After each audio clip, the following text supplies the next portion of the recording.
Here with Carmen Legge. Well, look at here. I'm Carmen Legge, and we're back again with Jim. How you doing, Hi. Jim? Not too bad. How about yourself? Not too bad. I wanted to ask you, Jim, can you remember the first time you went metal detecting and what you found? Actually, I do remember. The guy that got me started, he said, we're going to go down to the Wolfville ball field. Oh, okay. And he says there's a lot of history around that park. And we started where the people would have been sitting and watching the game and stuff. And it wasn't very long, and I got that ding, ding, ding, ding on the metal detector. And about that deep, I pulled out a little medallion that you would find A&W gave out to their customers that was worth 50 cents or something back in the day. Right? Wow. And somebody had dropped it there, you know, like 30 years ago, and I found it. I thought that was sort of a unique little find. Right, and you got the bug then. There you go, you know. I said, well, if I can find something that easy. It didn't have any monetary value to me at that point, but it was still interesting. It was a surprise, you know. Yeah. You never knew what you were going to find. You don't. How often do you go out? In the summertime, Mike and I go out almost every day. Oh, Believe it or not. Wow. But we're only going for, you know, like a couple hours. And you're always successful finding something? Usually, always find something. Is that right? Wow. Yeah. And in the wintertime, you know, we're doing research, finding out where things were, follow other people's videos that sort of relate to what we're doing. And if there's a guy following the old post road from Windsor to Grand Pré, and there was what they called the Telegraph Road.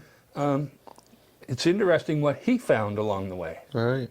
So I thought maybe you might touch base with him this summer and get him to show us that road. Yes. And see what could be found on that road. So how do you go about metal detecting? You grid it off, or you just go and... We generally just go and see the field, see how the lay of the land is and what's accessible, because you swing close to the ground, so you can't have high corn or something growing. And so we just find it where it's easy to go, and we'll do that section, and maybe we'll come back and we'll cross grid it. And because you always miss. What's the typical depth that metal detectors can go? My machine will go to 10 inches. Oh, I see. And I rarely dig that deep. You're out on farmers' fields, you don't want to make a mess, you don't want a pothole. So, you know, I'm digging maybe 6 inches for the most part, and when it's been plowed, it's all in there. So, it's all in that top layer. So, unlike Gary Drayton, who is somebody else do the digging, you do your own. I do my own. Do your own. Yeah. What do we got today? Well, we got a few axes here, and I'm thinking different age groups and stuff, and in different purposes, so I thought maybe you would be the man to ask. All right, I'll have a look at the hatchets first. Okay. These are hatchets. All right. I'll have a look at these as a start. You know, I know they were for different purposes, but I don't know what for. Well, these, Jim, are all shingling hatchets. It's for putting wooden shingles on the outside structure of a building.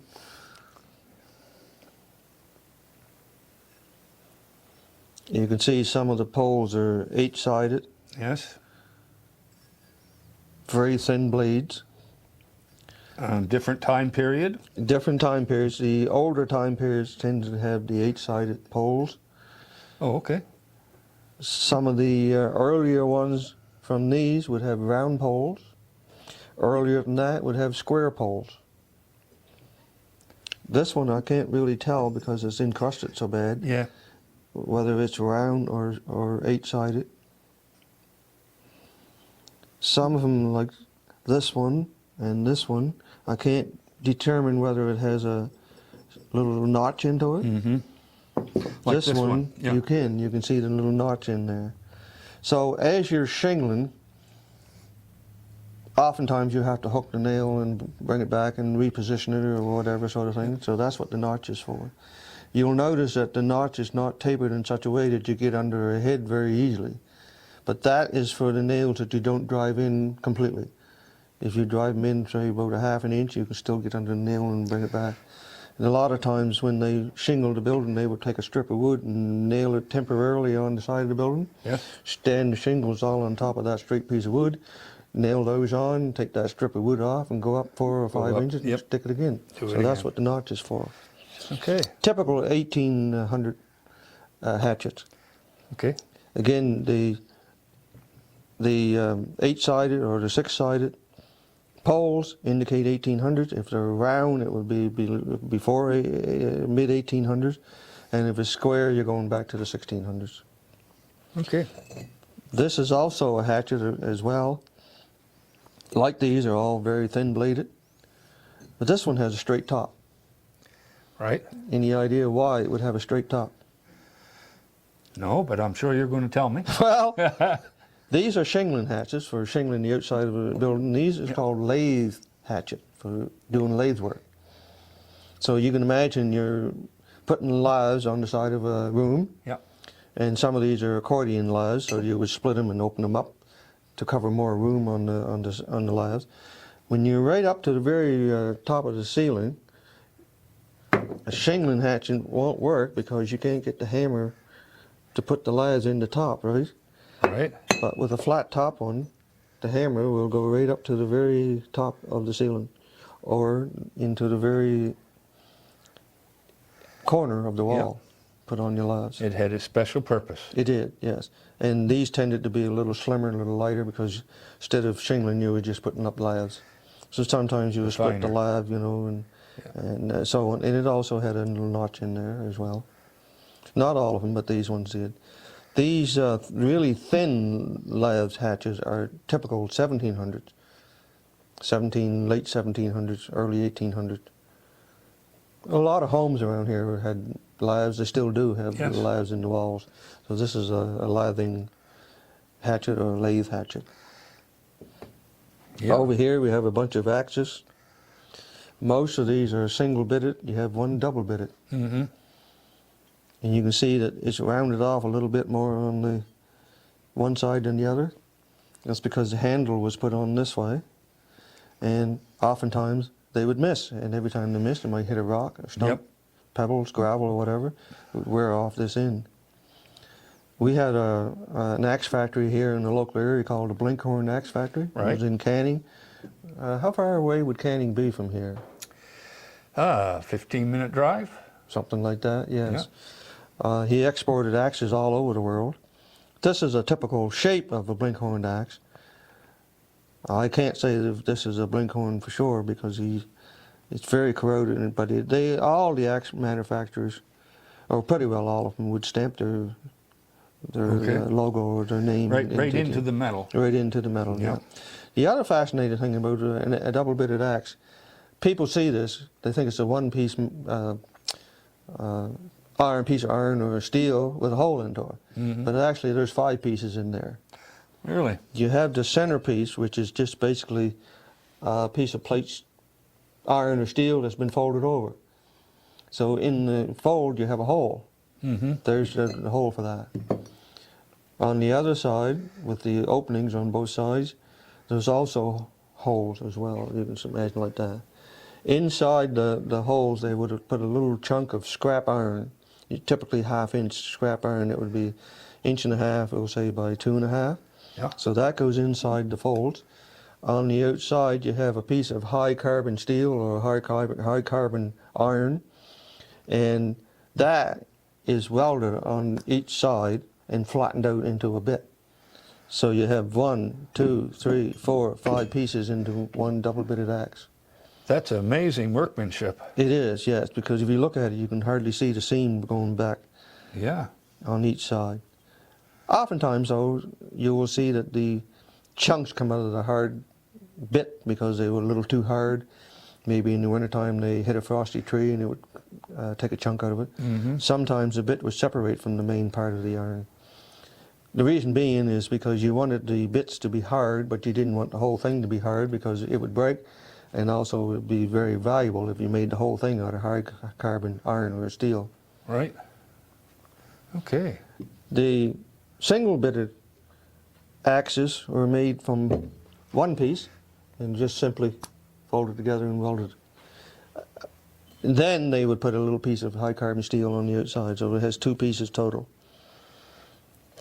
These are felling axes for falling down the tree. These two here are typical English felling axes. Very short, but very heavy poled. You can see that that axe and this one here is it's very, very heavy. Yeah. This one is mushroomed a lot, so that was used to drive in wedges and whatnot. Yeah. But typical English felling axes. All right. These are a little longer, so this is sort of like an English American colonial style axe. Very heavy, but if you look at the pole, it's sort of narrow on the back, so it comes wide and then it comes narrowed off a little bit. The colonial style axe tended to be a wedge shape right to the very end. Okay. Yeah. Interesting. You can see the wedge Yeah. shape going right to the very end. And this last one over here,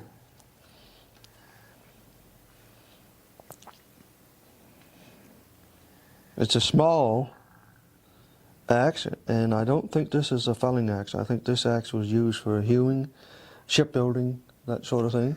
Do you remember where you found this one? Not right offhand, no. I suspect you would have found that somewhere near the shore. Okay. It was used for boat building. That's good to know. Very nice, yeah. Yeah. Time period. These are English felling axes, so they're 1700s. And got that one there. This is colonial style, so this would be loyalist or planter. Okay. This double-bitted axe would be late 1800s all the way up to about 1935. Okay.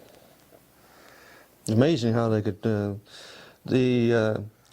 an ordinary blacksmith could make nails and chains and hooks and hinges and so on. The very best blacksmiths were axe makers. Okay. So these guys that worked in canning were the very best. They were blacksmiths. very best blacksmiths in the world. Yeah. Good. And the reputation was, they had different models of glue cap and so on. The reputation of the Blinkhorn Axe Factory was amazing. They weren't the only ones. There were some in New Glasgow, some in New Brunswick, and so on. But the Blinkhorn name, if you had a Blinkhorn axe, even today, they're quite valuable. Good. Interesting.